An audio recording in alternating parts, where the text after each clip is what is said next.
마가복음 8장 27절에서 34절 말씀입니다. 같이 봉독하시겠습니다. 예수와 제자들이 빌립보 가이사랴 여러 마을로 나가실새 길에서 제자들에게 물어 이르시되 하람들이 나를 누구라고 하느냐. 제자들이 여짜와 이르되 세라 요한이라 하고 더러는 엘리야 더러는 선지자 중의 하나이다 하니라. 또 물으시되 너희는 나를 누구라 하느냐. 베드로가 대답하여 이르되 주는 그리스도시니이다 하매 이에 자기의 일을 아무에게도 말하지 말라 경고하시고 인자가 많은 고난을 받고 장로들과 대제사장들과 서기관들에게 버림받아 죽임을 당하고 사흘 만에 살아나야 할 것을 비로소 제자들에게 가르치시되 드러내놓고 이 말씀을 하시니 베드로가 예수를 붙들고 항변하매 예수께서 돌이키사 제자들을 보시며 베드로를 꾸짖어 이르시되 사탄아 내 뒤로 물러가라. 네가 하나님의 일을 생각하지 아니하고 도리어 사람의 일을 생각하는도다 하시고 무리와 제자들을 불러 이르시되 누구든지 나를 따라오려거든 자기를 부인하고 자기 십자가를 지고 나를 따를 것이니라. 아멘. 어서 한국은 처음이지라는 프로그램을 아시죠? 예전에 꼬박꼬박 챙겨보곤 했었습니다. 요즘은 좀 진부한 느낌이 있어서 좀 요즘은 거리를 두고 있지만 방송 초기에는 이제 외국인의 시선으로 한국의 아름다움을 재확인할 수 있어가지고 상당히 신선하고 매력적인 방송이었습니다. 그 중에 유독 기억이 남는 편이 있는데요. 바로 르완다 편이었습니다. 우리에게는 사실 너무나 평범한 일상들이기 때문에 아무런 감흥이 없지만 그 사람들에게는 모든 것이 신비롭고 신기하고 모든 것이 새로웠던 것입니다. 처음 타보는 비행기 안에서 그들이 행복해하는 표정들을 볼 수가 있었고요. 또 공항에서 나와서 그 발권기 앞에 섰는데 발권기에서 음성이 나오니까 이 사람들이 그 기계 안에 사람들이 있다고 생각을 했습니다. 그래서 그 안에 사람이 앉아 있는지 확인을 하려고 들기도 했습니다. 도로가 이제 4차선이라는 것 때문에 또 깜짝 놀라기도 했고요. 눈썰매장을 갔는데 눈싸움을 하면서 그렇게 행복한 표정을 지었습니다. VR 게임을 하면서 호들갑스럽게 놀라기도 했고요. 그들의 표정이나 그들의 말이나 그들의 행동이 너무 순수해가지고 그 순수한 매력에 빠졌던 기억이 납니다. 아마도 제자들이 가이사랴 빌립보라는 도시를 방문했을 때 그들도 그런 표정이 아니었을까 상상을 해봅니다. 가이사랴 빌립보는 헤롯 빌립이 지었는데요. 자신을 분봉왕으로 임명해준 로마 두 번째 황제 디베리오 가이사에게 감사를 표현하기 위해서 이름을 가이사랴 빌립보라고 지었습니다. 당시는 파니아스라는 지역이었는데 여기를 이제 로마식으로 재건을 해서 재건한 도시였어요. 거기다 이제 황제 이름을 붙였으니까 황제 이름을 함부로 붙일 수는 없잖아요. 그만큼 규모나 그 화려함이 엄청났을 거라고 합니다. 실제로 이제 고고학자들이 그 주변을 이제 발굴을 많이 했는데 공공건물, 극장, 원형 경기장, 수로, 가로수가 있는 거리, 또 다양한 신전들, 그리고 광대한 오물 처리 시스템까지 갖춰져 있다고 합니다. 사실 지금 생각해도 굉장히 놀라운 것인데 2000여 년 전에 그 시골에 살던 이 제자들이 가이사랴 빌립보를 방문했을 때 그들은 얼마나 놀랐을까요? 물질 문명의 위대함과 각종 우상들에게 그 시선이 빼앗길 즈음에 예수님께서 질문을 하십니다. 사람들이 나를 누구라 하느냐? 제자들은 대답했습니다. 세례 요한이라고 합니다. 엘리야라고 합니다. 선지자 중에 하나라고 합니다. 예수님은 다시 질문하셨습니다. 너희는 나를 누구라고 하느냐? 베드로가 즉시 대답합니다. 주는 그리스도시니이다. 예수님께서 이 대답을 기뻐하셨습니다. 이제 제자들이 감당할 때가 되었다고 판단하신 것 같습니다. 그래서 예수님께서는 앞으로 고난 받으실 것을 말씀해 주셨습니다. 그리고 제자들에게 당부하십니다. 34절 누구든지 나를 따라오려거든 자기를 부인하고 자기 십자가를 지고 나를 따를 것이니라. 너희가 이 도시의 화려함의 시선을 빼앗기지 말고, 다른 말로 한다면 너희가 물질의 종이 되지 말고 나의 진실한 제자, 나의 신실한 제자가 되어라 말씀하시는 겁니다. 아마도 이 말씀은 오늘을 사는 우리에게도 같이 하실 말씀이 아닌가 생각합니다. 너희의 시선이 이 도시의 화려함, 이 문명의 화려함에 빠지지 말고 나의 신실한 제자가 되어라. 그럼 우리가 예수님의 신실한 제자가 되려면 어떻게 해야 될까요? 첫 번째는 예수님을 구주로 고백하는 삶을 살아야 합니다. 29절에서 베드로의 대답을 한번 생각해 봅시다. 주는 그리스도시니이다. 그리스도는 기름 부음 받은 자라는 뜻이에요. 구약 시대에는 기름 부어서 세우는 직분의 세 가지가 있었습니다. 제사장, 선지자, 왕. 이 세 가지의 직분에만 기름을 부어서 세웠습니다. 그래서 베드로의 고백은 예수님께서 대제사장 되십니다. 예수님께서 참 선지자 되십니다. 예수님만이 참된 왕이십니다. 라는 고백이고, 이게 바로 예수님께서 메시아, 구원자이십니다. 라는 고백입니다. 구주이신 거죠. 그래서 우리가 예수님의 신실한 제자가 되기 위해서 먼저 우리는 무엇을 해야 하는가? 예수님을 구주로 고백하는 삶을 살아야 한다는 겁니다. 31절에 그 고백에 담겨야 할 구체적인 의미를 볼 수 있습니다. 인자가 많은 고난을 받고 장로들과 대제사장들과 서기관들에게 버림받아 죽임을 당하고 사흘 만에 살아나야 할 것을 비로소 그들에게 가르치시되. 예수님을 구주로 고백하는 사람은 예수님께서 나의 모든 죄를 대신 지시고 고난을 받으시고 십자가에서 죽임 당하신 것을 믿고 죽음에서 부활하심에 동참하는 사람입니다. 아마도 여기에 함께 예배드리는 우리 모두는 이 고백을 함께 하시는 줄 압니다. 그런데 혹시라도 아직 그 고백을 드리지 못한 분이 있다면 이 고백을 했으면 좋겠습니다. 예수님께서 나의 모든 죄를 대신 지시고 죽으셨을 뿐만 아니라 다시 사셨음을 믿습니다. 이 고백을 하십시오. 요한복음 1장 12절에 영접하는 자 곧 그 이름을 믿는 자들에게는 하나님의 자녀가 되는 권세를 주셨으니 라고 하셨습니다.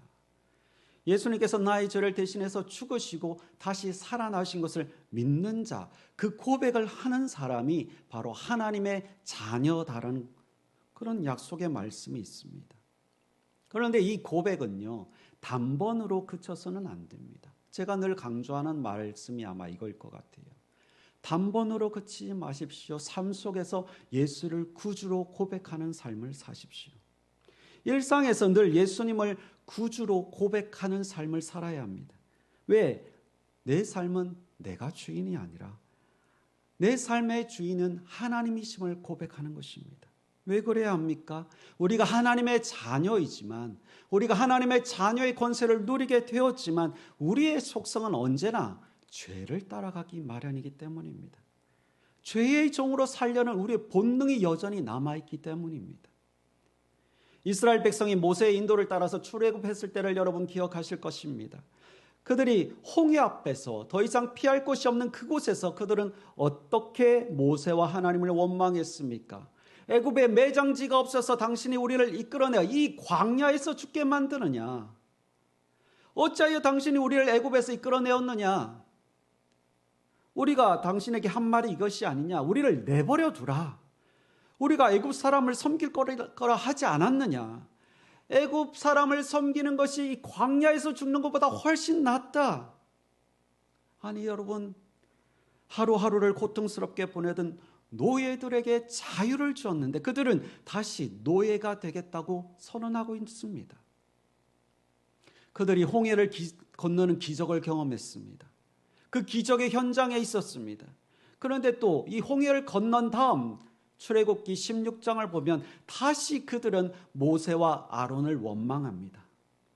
우리가 애굽 땅에서 고기 가마 곁에 앉아 있던 때와 떡을 배불리 먹던 때에 여호와의 손에 죽었더라면 좋았을 것을 너희가 이 광야로 우리를 인도해내어 온 회중이 줄여 죽게 하는구나. 여기서 굶어 죽게 만드는구나. 우리가 차라리 그 애굽 땅에서 종으로 있을 때, 노예로 있을 때, 차라리 배부르고 살 때 그때 죽었는 게 차라리 나았을 텐데 자유가 무슨 의미냐? 여기서 굶어 죽게 생겼는데 이렇게 원망합니다. 바로 얼마 전에 홍해의 기적을 체험했음에도 불구하고 노예였던 그 시절을 그리워하면서 모세와 아론을 원망합니다. 아니, 성인이라면, 적어도 성인이라면 스스로의 결정에 대한 책임을 지고 해결책을 찾기 위해서 조금이라도 노력을 해야 될 텐데 이 사람들은 그러지 못했어요. 성경을 쭉 읽다 보면요, 막 화가 납니다. 그들의 노예 근성 때문에 화가 납니다. 안타까워서 눈물이 날 지경입니다. 그런데 그 잠깐 후에 내 모습을 발견하게 됩니다. 나 역시 마찬가지네. 우리라고 뭐가 다른가요? 조금만 어려움이 닥치면 왜 이런 고통을 나에게 주십니까? 원망하지 않습니까? 불편한 일이 생기면 변명하기 급급합니다. 불안한 일이 생기면 원망을 책임져 줄 상대를 본능적으로 찾습니다. 저도 다르지 않습니다. 그래서 우리는 약하기 때문에, 우리는 언제나 그 본능이 여전히 우리를 이끌어 가려는 준비태세를 갖추고 있기 때문에 우리는 예수 그리스도를 구주로 늘 고백하는 삶을 살아야 합니다. 다양한 문제들을 만날 때, 절벽과 같은 현실을 만나는 순간, 내 삶은 끝이라고 생각이 드는 그 순간 우리는 고백하고 선포해야 합니다. 예수가 구주시다. 예수가 메시아다. 예수가 나를 인도해 줄 참빛 되신다.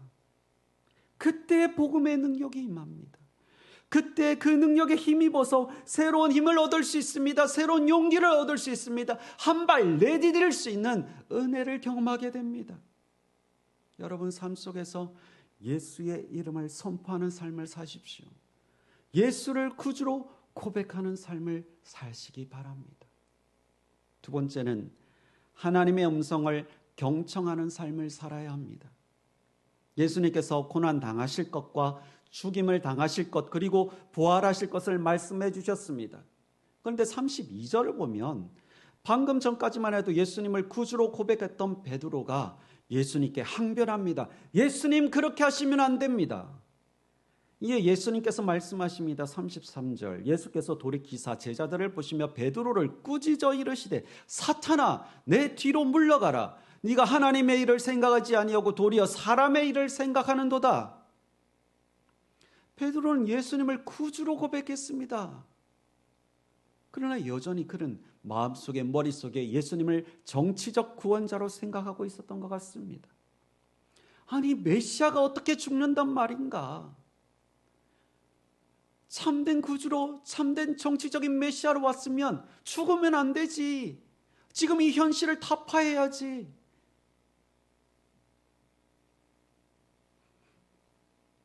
예수님은 그런 베드로의 생각을 단호하게 꾸짖으시면서 말씀하셨습니다. 네가 하나님의 일을 생각하지 아니하고 도리어 사람의 일을 생각하는구나. 예수님의 메시지는 이거예요. 베드로야, 하나님의 일을 생각해라. 하나님의 일이라는 것이 무엇일까요? 하나님의 일은 다른 말로 하면 하나님의 뜻이라고도 할 수 있겠습니다. 하나님의 목적, 하나님께서 가지신 그 의도, 이렇게 말할 수 있겠습니다. 우리는 하나님의 뜻을 아는 사람이 되어야 합니다.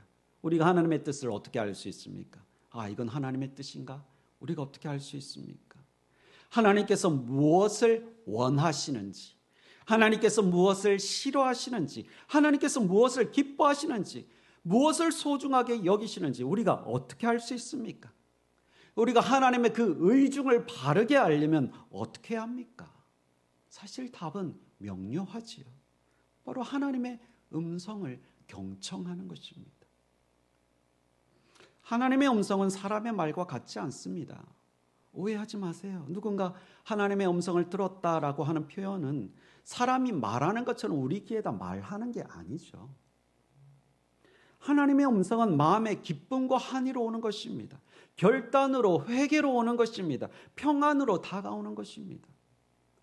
성경을 가만히 읽으면서 묵상하면 어떤 생각들이 떠오르기 시작합니다. 어떨 때는요, 단어 하나가 크게 막 다가올 때가 있어요. 그 성경 본문 메시지 중에, 본문 말씀 중에 하나가 그냥 크게 보일 때가 있어요.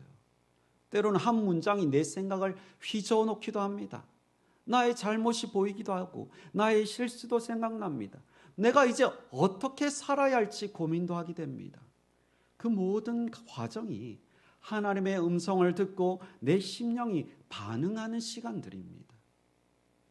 어려운 상황에 처했을 때 성경 구절 하나가 머릿속에 떠오릅니다. 괴로울 때, 힘들 때, 포기하고 싶을 때 성경 말씀 하나가 내 생각에 떠오릅니다. 그게 바로 하나님의 음성이에요. 하나님의 음성은 때로 위로가 되고 용기가 되고 새 힘이 됩니다. 제가 여러분 앞에서 말이라는 도구를 통해서 설교를 하고 있지만 이건 그냥 사람의 말일 뿐이에요.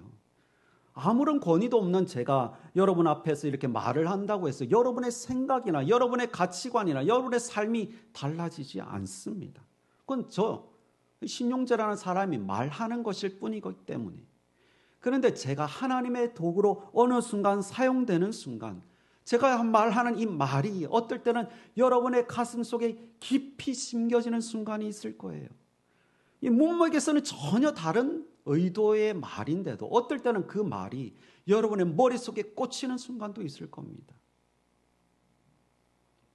생각하지 못한 부분에서 감동으로 다가오기도 하고 때로는 찔림으로 다가오는 순간도 있을 것입니다.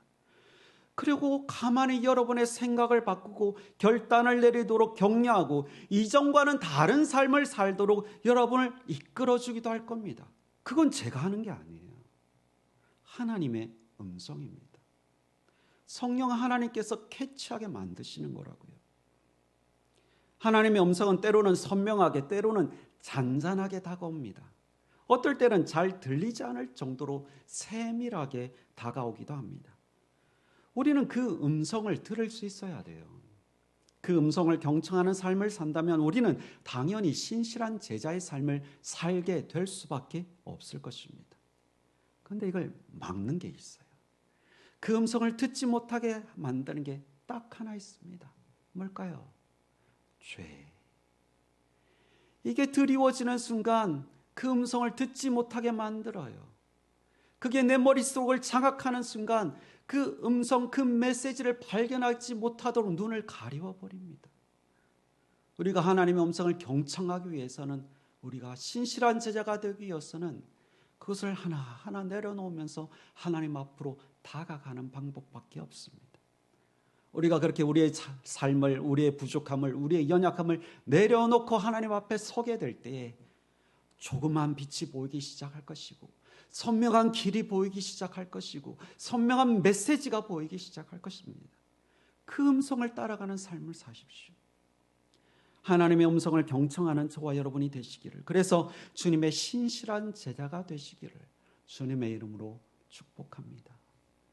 세 번째는 하나님의 말씀을 적용하는 삶을 살아야 합니다. 38절, 누구든지 나를 따라오려거든 자기를 부인하고 자기 십자가를 지고 나를 따를 것이니라. 예수님을 따라가려면 먼저 자기를 부인해야 한다고 말씀하고 있습니다. 자기를 부인한다는 것은요, 고통과 죽음을 피하려는 우리의 본성을 거부하는 것입니다. 이기적인 본능을 따르지 않는 거예요. 그걸 완전히 배제하는 겁니다. 엑스포지터스 주석책을 보니까 자기를 부인하라는 것은 자신의 욕망 등을 억제하라는 것이 아니라 자신을 완전히 포기하라는 뜻이다. 이제까지의 삶의 원칙을 근본적으로 뒤바꾸는 것을 포함한다. 그리고 자신이 아니라 하나님이 삶의 중심이 되는 것이다. 사실 우리의 삶의 중심은 우리 자신의 경우가 많지 않습니까? 내가 편해야 되고 나에게 이익이 되어야 합니다. 내가 존중받아야 하고 내가 인정받아야 합니다. 내가 결정해야 합니다. 내가 주인이어야 합니다. 그런데 주님은 이렇게 말씀하십니다. 아니라니까. 예수님은 자기 십자가를 지고 따르라고 하셨습니다. 그 말씀을 액면 그대로 받아들여서 실제로 십자가를 만들고 어깨에 지고 가는 그런 행위를 연출하기도 합니다. 예수님께서 말씀하시는 자기 십자가를 지는 것은 무엇을 의미할까요? 다시 엑스포지터스 주석의 한 부분을 읽어드리겠습니다. 십자가를 진다는 것은 삶 가운데 일어나는 어떤 어려운 일들을 가리키는 것이 아니라 십자가를 진다는 것은 십자가를 지고 걸어가는 과정을 의미한다. 예수가 그랬던 것 같이 이미 사형 선고를 받고 자신이 달려 죽을 십자가를 진 채 사형 집행 장소를 향해 걸어가는 것을 의미한다. 많은 사람들이 십자가를 짊어져야 하는 짐으로 생각하곤 합니다.